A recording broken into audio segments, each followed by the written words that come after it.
एक पहाड़ों में रहने वाला हंटर ज़रा अकेला पड़ जाता है और उसी वजह से उसने अपने लिए वाइफ बाय कर ली। वो बहुत ही एक्सट्रीम हालातों में रहता था, तो क्या यहाँ पर वो दोनों सर्वाइव कर पाएंगे? आने वाली मुसीबतें बहुत ही अलग ही थी। हेलो फ्रेंड्स, आज मैं आपको स्किन ऑफ द वुल्फ 2017 की एक स्पेनिश ड्रामा मूवी एक्सप्लेन करने वाला हूँ। अगर आपको वीडियो अच्छा लगता है तो प्लीज़ इसे लाइक और कमेंट ज़रूर कर दीजिएगा। और बिना किसी देरी के एक्सप्लेनेशन स्टार्ट करते हैं। मूवी स्टार्ट होती है और हम हमारे मेन कैरेक्टर मार्टिनन को एक बहुत ही रिमोट से माउंटेन्स में देखते हैं। उसका काम ही वही पर था, तो अपनी भूख मिटाने के लिए वो एक डियर की हंट करता है। उसका एक्चुअल काम है वुल्फ की शिकार करना, स्किन निकाल कर उसे सेल कर देना। माउंटेन में बहुत ही ज़्यादा ठंड होती है और वहाँ पर सर्वाइव करना बहुत ही हार्ड है। इस ठंड की वजह से जिस गांव में वो रहता है वहाँ के सारे लोग कहीं और रहने के लिए चले गए हैं। उसने अपने लिए कुछ शिप्स को भी पाल कर रखा है, उनका भी वो ख्याल रखता है, पानी गर्म करता है, अपना खाना खुद बनाता है। दिन भर शिकार करने के बाद रात में वुल्फ की स्किन पर वो काम करता है। ऐसे ही अकेला उसका पूरा विंटर बीत गया। फाइनली वुल्फ की सारी स्किन लेकर गांव में आने के लिए रेडी हो गया। रास्ता बहुत ही लॉन्ग था और उसमें बहुत सारी डिफिकल्टीज थी। एक रात उसे गुफा में बितानी पड़ती है। वो फाइनली गांव में आया और गांव के बारटेंडर ने उसे वेलकम किया। जिस बिजनेसमैन को मार्टिनोन सेल करने वाला था उसको बुला लेते हैं। इस बार मार्टिनोन ने अपनी प्राइस बढ़ा दी थी। वो कहता है, इन वुल्फ्स में से 2 वुल्फ ये लेडीज थे, वो प्रेग्नेंट थी और नेक्स्ट ईयर मुझे कम वुल्फ्स मिलेंगे। इसी वजह से सप्लाई कम हो जाएगा और वो ज़्यादा चार्ज करता है।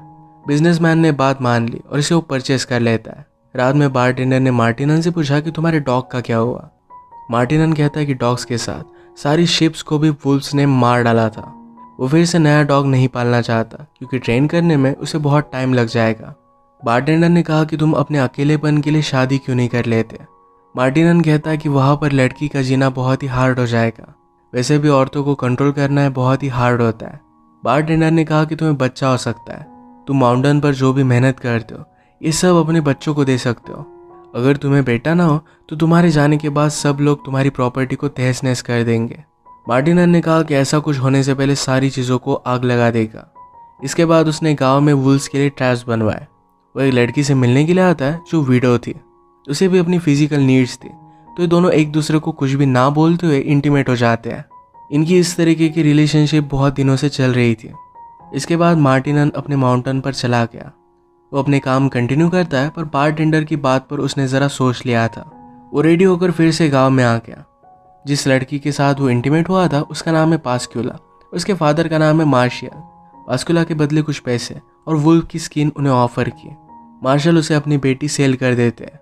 वो पास्क्यूला को अपने साथ माउंटेन पर लेकर आता है। उसे उसके काम में हेल्प करने लग गई। उसके साथ इंटीमेट होता है और ये अपने काम कंटिन्यू करते हैं। पास्क्यूला की तबीयत ज़रा खराब हो गई थी। एक दिन उसने मार्टिनन से कहा कि वो प्रेग्नेंट है। मार्टिनन बच्चे के लिए क्रीब बनवाना स्टार्ट कर देता है। पास्क्यूला ने पूछा कि क्या तुम्हें यहाँ से कहीं जाने का मन नहीं करता। मार्टिनन ने कहा कि मैं यहाँ पर ठीक हूँ। पास्क्यूला कहती कि तुम यहाँ पर अकेले हो, अगर तुम्हें कुछ हो जाता है तो फिर तुम क्या करोगे। मार्टिनन ने कहा कि आप यहाँ पर सर्वाइव करना सीख जाते हो, तुम्हें भी इन सब की आदत हो जाएगी, और अब मैं अकेला नहीं हूँ तो तुम मेरे साथ हो। एक दिन जब वो वुल्फ की शिकार करने के लिए गया और जब वो वापस आता है तब पास्क्यूला ज़मीन पर नीचे गिरी थी। अपनी प्रेगनेंसी और बीमारी की वजह से वो बहुत ही वीक हो गई थी। मार्टिनन उसका बहुत अच्छे से ख्याल रखता है। स्नो बहुत ही ज़्यादा बढ़ चुका था। पास्क्यूला को बहुत तकलीफ होती है। बेबी को बर्थ देते देते ही बेबी और उसकी दोनों की डेथ हो जाती है। इस बात से मार्टिनन बहुत ज़्यादा डिस्टर्ब हो गया। बेबी के लिए उसने जो क्रीब बनवाई थी इसे वो तोड़ देता है। पास्क्यूला और उसके बेटे के लिए उसने ग्रेव बनवाई। गुस्से में आसपास की सारी ग्रेव्स को तोड़ने लगता है। उसने उसकी बॉडी को बांध दिया और वैसे ही वो पास्क्यूला के फादर के पास उसे लेकर आया। वो मार्शल से कहता है कि तुम्हें पहले से पता था कि वो बीमार है और प्रेग्नेंट है, फिर भी तुमने उसे मेरे साथ भेज दिया। मार्शल ने कहा कि वो एक विडो है और वो प्रेग्नेंट होती तो गांव के लोग हमें बर्बाद कर देते। मार्टिन ने पूछता है कि अब तुम लोगों से क्या कहोगे कि मैंने उसे मार दिया। मार्शल कहता है कि किसी को कुछ भी पता नहीं चलेगा। मुझे लगा था कि पास्क्यूला को जब बेबी होगा तुम्हें लगेगा तुम्हारे बेबी है, इस वजह से सारी प्रॉब्लम सॉल्व हो जाएगी। मार्टिनन कहता है कि तुम्हारी बेटी को तुमसे ज़्यादा प्यार था। मार्टिनन कहता है कि पास्क्यूला सिर्फ तुम्हारी वजह से मेरे साथ आई थी, तुमने कभी भी उसके बारे में कुछ भी सोचा नहीं। अब वो गुस्सा था और पास्क्यूला के लिए उसने मार्शल को जो भी पैसे दिए थे उसे वापस चाहिए थे। ये पैसे लेने के लिए नेक्स्ट विंटर में आने वाला है। वो वापस माउंटेन में चला गया। पास्क्यूला के सारे कपड़े उसने जला दिया। पूरा विंटर अपना काम वो कंटिन्यू करता है। उसके बाद वो मार्शल के पास वापस आ गया। मार्शल डर कर अंदर घुस गया। मार्टिनन अंदर आया तो मार्शल ने अपनी दूसरी बेटी उसे दिखाई। वो कहता है कि अगर तुम इससे शादी करते हो तो ये तुम्हारे साथ आने के लिए रेडी है। मार्टिनन ने उसे चेक किया और देखा कि वो बीमार तो नहीं है। उसके बाद उसे एक्सेप्ट करता है। अगले दिन उनकी शादी हो गई। इस लड़की का नाम था एडेला। फादर एडेला से कहते हैं कि अब तुम मार्टिनन की हो चुकी हो, अब तुम उसके पास से भाग नहीं सकती। अगर तुमने भागने की कोशिश की तो वापस आकर हम सब लोगों को मार डालेगा। उसे पॉइजनस प्लांट के पत्ते दे देते हैं। अगर मार्टिनन के साथ जिंदा रहना उसे बहुत ही डिफिकल्ट लगा तो इन पत्तों के साथ वो सुसाइड कर सकती थी। इसके बाद तुरंत वो माउंटेन के लिए निकल पड़ते हैं।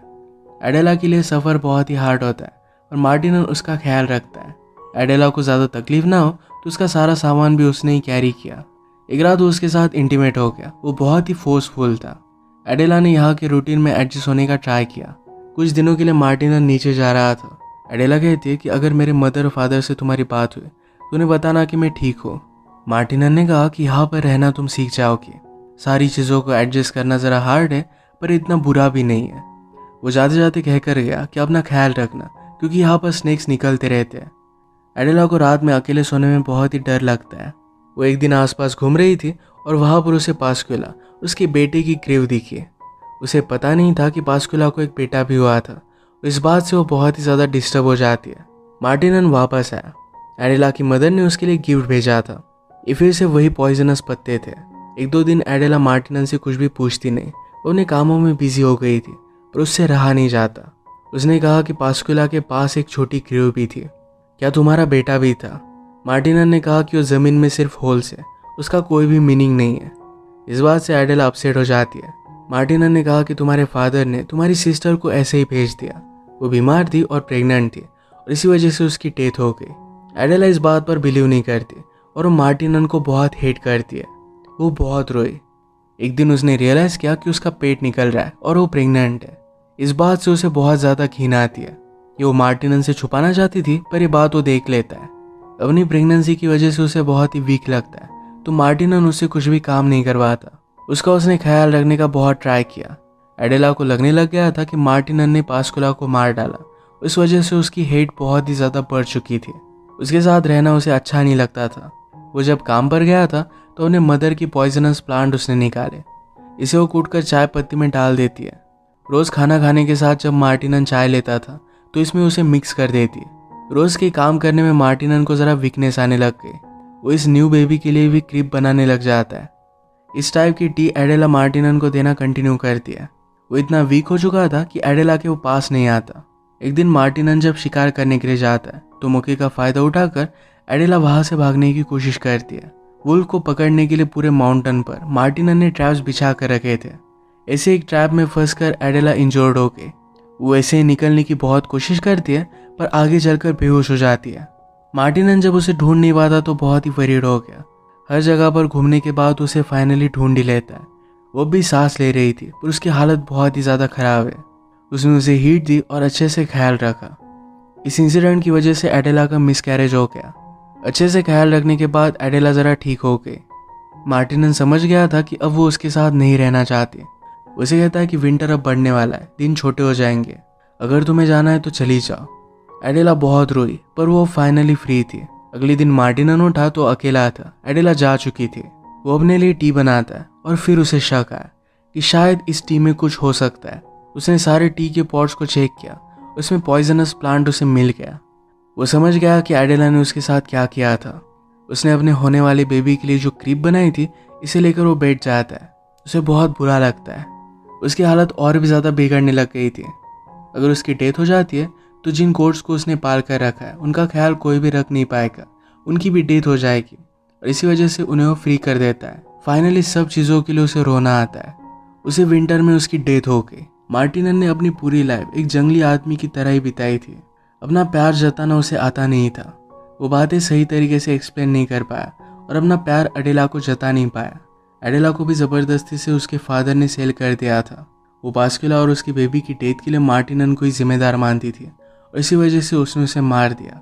इसे एक डार्क एंडिंग के साथ ही मूवी एंड हो जाती है। अगर आपको एक्सप्लेनेशन अच्छा लगा तो प्लीज़ इसे लाइक और कमेंट ज़रूर कर दीजिएगा। बहुत सारी मूवीज़ लेकर आते रहते हो तो प्लीज़ इस चैनल को सब्सक्राइब कर दीजिए और बेल नोटिफिकेशन आइकन दबाने मत भूलिएगा। हम फिर से मिलेंगे और एक नए मूवी के साथ। तब तक के लिए थैंक यू और आप अपने आप का ख्याल रखिए।